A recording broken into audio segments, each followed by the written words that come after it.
Be ready. 5 seconds. Start. Madam Deputy Chairman, I rise to support the concept of a national housing policy, but I am afraid I cannot lend my wholehearted support to the policy as it has been framed. Madam Deputy Chairman, housing is an issue which should not be looked upon from a partisan angle, and I want to make it very clear right in the beginning. I will try, and it will be my effort not to introduce any politics into this question. I want members of both the sides to rise above petty partisan considerations and discuss this fundamental question, this basic issue, in the spirit in which this House should discuss it. Having said this, Madam, I would like to state in the beginning that I am extremely disappointed by the manner in which this document has been drafted and presented to the House. I must confess to this disappointment truly and genuinely. This is an effort on the part of the government to evolve a national housing policy, and it is not a shelter policy. There is a wide difference between shelter and housing, and this is something which has to be clearly understood. Housing constitutes a physical matrix in which human interaction occurs. The houses that people live in touch upon almost every facet of their life and of the society as a whole. Housing, therefore, is not only a social or an economic issue, but it is also a major sociological factor which determines the kind of society that we want to build up and the quality of life of the people who live in that society, who are members of that society. Therefore, madam, the first point that I would like to make is that when we are discussing the housing policy, we cannot discuss shelter in isolation. The housing policy must include within its ambit the overall economic policy of the government.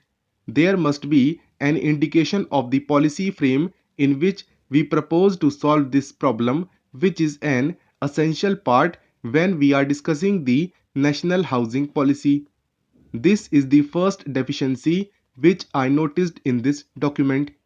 It does not deal with the policy frame, the economic policy frame in which we propose to tackle this problem. We are talking of slums and we are talking of the pressure on housing or the lack of it in the urban areas. Now, can we talk about it without discussing the shift of population from the rural to the urban areas? Can we talk about it without discussing the kind of economic progress in which we are entering? I am sure that the Honorable Minister is aware of this position, that the Honorable members of this House are aware of this position, that in the last few years there has been a tremendous growth in the service sector of our economy.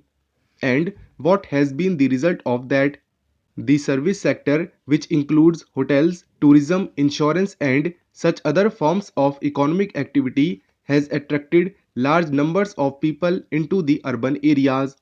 In fact, the rate of urbanization in this country is a part of our economic development, but it is extremely alarming in its proportion. If this is going to be the kind of influx into our cities from the rural areas, then it is very clear that in the urban areas, the entire structure is going to collapse under the weight of this influx, and unless therefore we have a policy frame which reduces the drift from the rural areas into the urban areas, talking about housing either in the rural areas or in the urban areas does not have any meaning.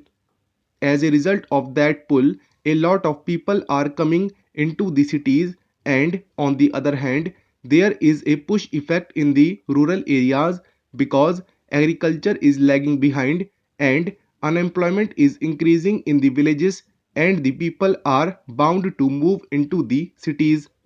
Therefore, madam, the first question which I would like to ask the minister is in what manner this policy envisages to curb this trend of movement of the rural people into the urban areas, because Providing amenities to the urban areas, it is well known, is far more expensive than giving the amenities and the facilities in the rural areas.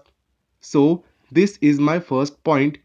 The second is that the policy does not define, Madam Deputy Chairman, the size of the problem, either it exists. The second is that the policy does not define, Madam Deputy Chairman, the size of the problem either as it exists today or the size of the problem as it is going to be in the future. The minister has just now claimed by mentioning various figures, achievements which the government has made.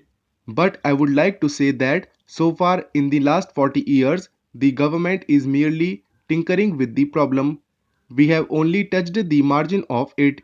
We have never cared to get to the core of the problem. This policy document, if it is implemented, will only be marginally touching the problem. Mr. Vice Chairman, sir, as a basic human need, shelter comes next only to food and clothing. Even the early man discovered caves to seek shelter against the vagaries of nature. Today, with rising population, many of the developing countries have to cope with and suffer malnutrition, disease, illiteracy and hunger.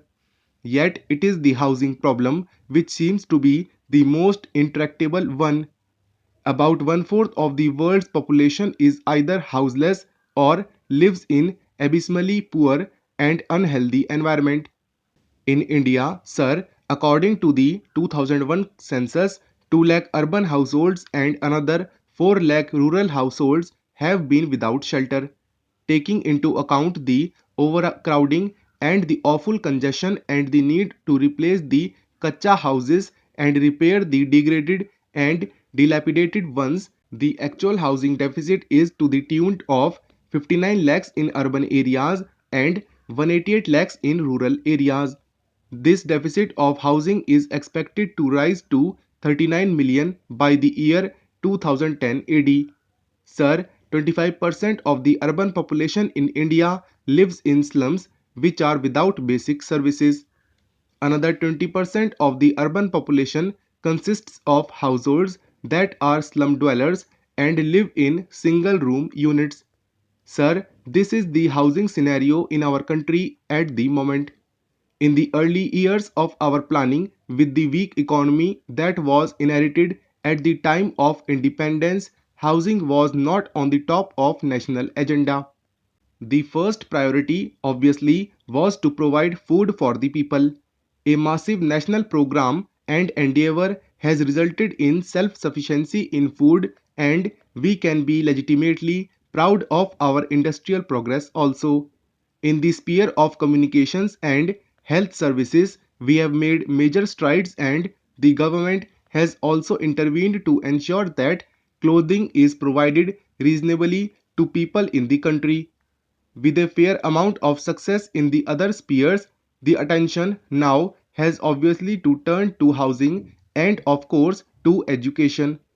In the last decade, quite a few schemes were promoted for encouraging housing activity.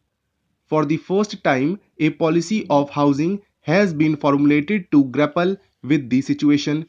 It seeks to provide affordable shelter to every citizen in the country by the turn of the 20th century.